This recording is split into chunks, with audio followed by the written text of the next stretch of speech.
Assalamualaikum warahmatullahi wabarakatuh. A'udzubillah, bismillah, alhamdulillah. Wassalatu wassalamu ala rasulillah wa ala alihi wa sahbihi wa mawalah. La hawla wa la quwata illa billah. Sahabat kalam Ramadan, setelah kita mampu menjaga hati kita, maka yang selanjutnya adalah bagaimana kita membuka arah pintu taufik dari Allah, pertolongan. Kenapa tanpa Allah berikan pertolongan kita tidak akan mampu untuk berada di dunia ini dengan sebaik-baiknya. Hidup kita ini ada dalam genggaman kekuasaan Allah. Maka senantiasalah kita bersandar diri kepada pertolongan Allah. Allah itu maha baik. Allah itu maha luar biasa menjaga kepada kita. Dan Allah senantiasa menginginkan kita ini berada dalam jalur yang positif, jalur yang menuju kepada ridhonya Allah. Nah, jalur itu adalah namanya taufik. Jadi pertolongan dari Allah akan muncul, dibukakan oleh Allah kalau kita mampu menjaga beberapa hal. Tapi awas, ada beberapa hal yang akan menjadikan pintu taufik itu tertutup. Apa saja? Beberapa hal yang harus kita jaga supaya pintu taufik dari Allah ini tidak tertutup. Satu, berbangga atas dosa yang kita lakukan. Dosa itu dilakukan oleh manusia, itu Allah sudah maklumi karena manusia tempatnya dosa. Tetapi yang tidak dimaklumi ketika kita bangga atas dosa, bangga atas kesalahan, itu yang paling berbahaya. Kita meninggalkan sholat, tapi kita merasa bahagia, senang, bangga, bahkan kemudian diceritakan kepada orang lain.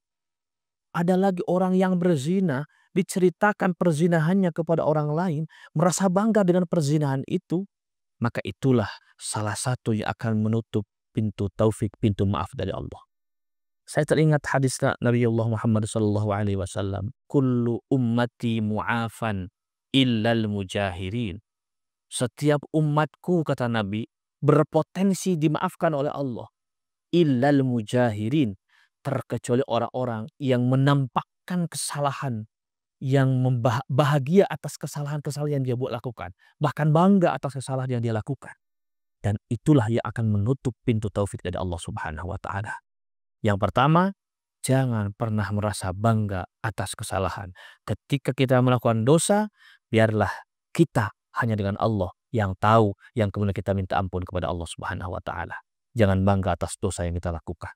Meninggalkan sholat bangga, meninggalkan puasa bangga, diceritakan, oh saya nggak puasa nih, saya nggak sholat nih, saya sudah berzina dengan beberapa orang.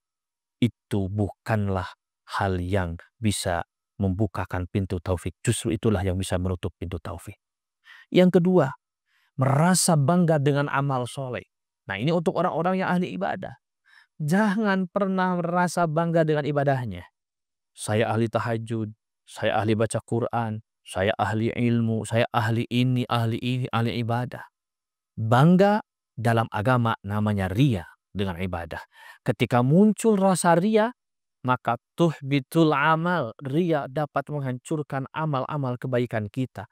Kita bersedekah kepada orang, sedekahnya diceritakan. Saya sudah bersedekah nih ke masjid ini 100.000, 150.000, 100 juta, diceritakan. Bahkan kalau bisa, ketika tangan kanan memberi, tangan kiri jangan pernah tahu bahwa tangan kanan ini memberi. Dengan begitu, maka kita telah menyimpan supaya tidak muncul rasa bangga diri atas kebaikan-kebaikan. Dan yang ketiga adalah kita selalu merendahkan orang lain. Jangan pernah merendahkan orang lain. Dalam satu hal, memberikan nilai-nilai kejelekan kepada orang lain. Kalau kita sudah merendahkan, memandang rendah orang lain, merasa diri kita punya nilai kebaikan, dan akhirnya memandang rendah orang lain, ahli ibadah merendahkan orang maksiat, itu bahaya. Ketika kita sudah merasa bangga dengan kebaikan, lalu merendahkan orang lain, maka hal-hal tersebut itulah yang mampu akan menutup pintu taufik, pintu pertolongan, pintu maaf dari Allah Subhanahu wa Ta'ala. Jaga hal itu. Jangan sampai Allah tidak memberikan taufik, tidak memberikan pertolongan, tidak memberikan arah kepada kita. sehingga kita menjadi manusia yang tidak mampu untuk mengikuti arah apa yang diinginkan oleh Allah menuju kepada ridhonya Allah Subhanahu wa taala. Mari kita perkuat keimanan kita, jaga diri kita menuju kepada ridhonya Allah. Wallahu muwaffiq ila aqwamit thoriq. Assalamualaikum warahmatullahi wabarakatuh.